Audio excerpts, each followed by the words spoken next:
You can't be a good parent if you're not present. Mom, are you watching us? Sorry. It's so important for kids to have a healthy lifestyle. Did you wash? Yeah. With soap? Back in. Mom! You have to find the funny all the time. That is not funny. Separate! Separate! Hi, welcome to Perfectly Imperfect Parents on the Chopra Well. I am Malika Chopra, and I am here with my two friends, Danny Modisett and Dr. Cara Natterson. And today we are talking about body image and self-esteem, a really big topic, big topic. What are the important aspects of body image that you do teach to a child? You're teaching your child about health and you're giving your child self-esteem. So those are your two keys. And we all know that that's not going to insulate them entirely from having body image issues, but it's going to keep them a whole lot healthier and a whole lot safer. So that's my first tip. My second tip is teach them what to do to be healthy and have strong, healthy bodies. So they need to eat well, not too much. They need to exercise and they need to sleep. And we know that sleep is associated with body shape, which is incredible. Today, 1 out of every 3 children in this country is obese or overweight. I think every child should know that their parents are exercising. I think you should announce it proudly to your kids. I'm going for my run right now. I'll see you in 30 minutes. That model is extremely important because we tell our kids, turn off the TV, go outside and play.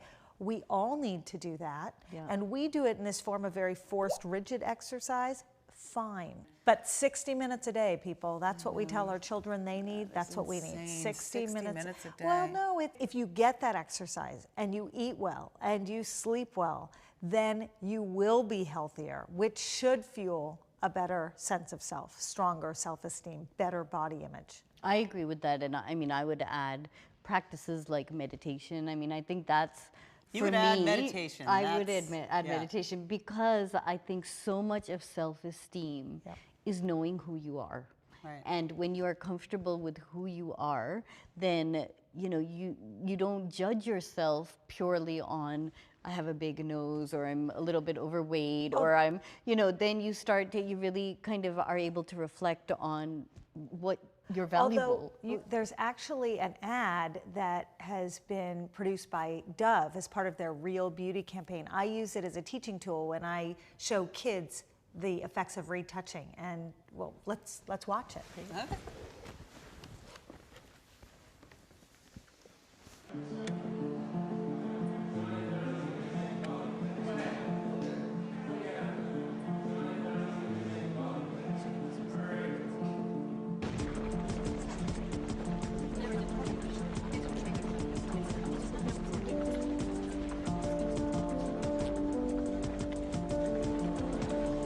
She still looks a little weird. Oh, just you wait.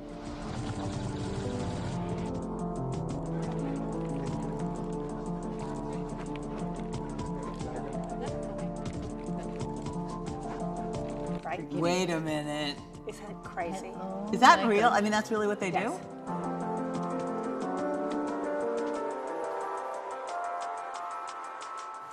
That was crazy. Yeah.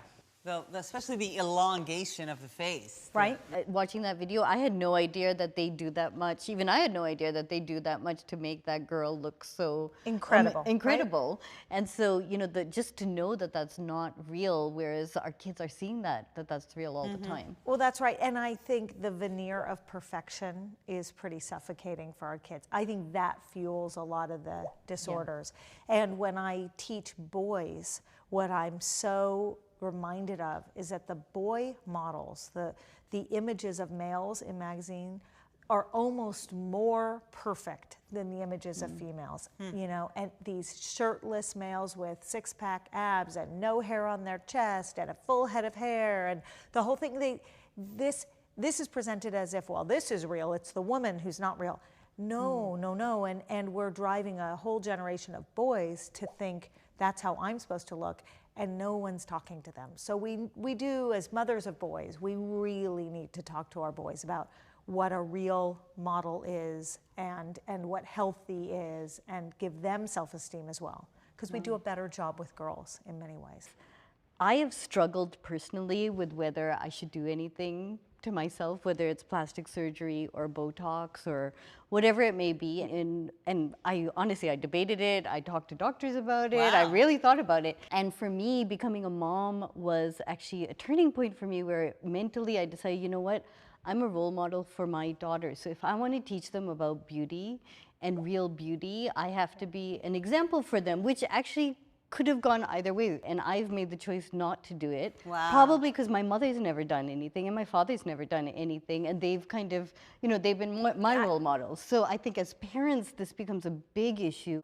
Although I've met many, many, many mothers who have made choices to do things because it makes them feel better about themselves, and it fuels the self-esteem.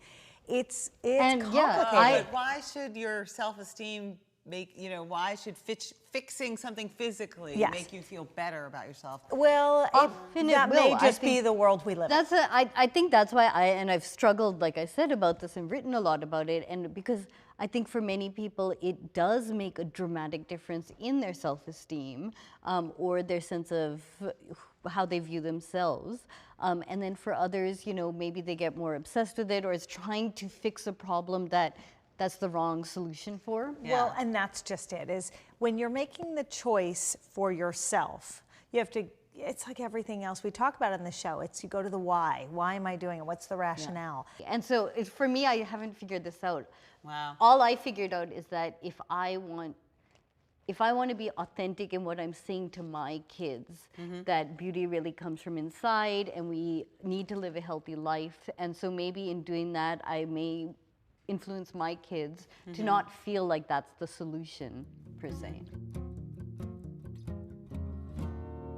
Well, great conversation and fascinating. So with that, any last...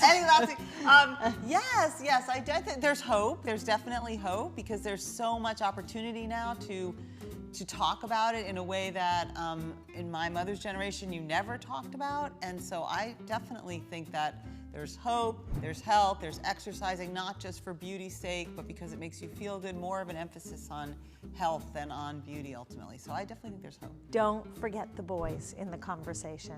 It's so important that we talk to our sons as much as we talk to our daughters. It's great. I think for me, it's, again, we lead by example, not just words.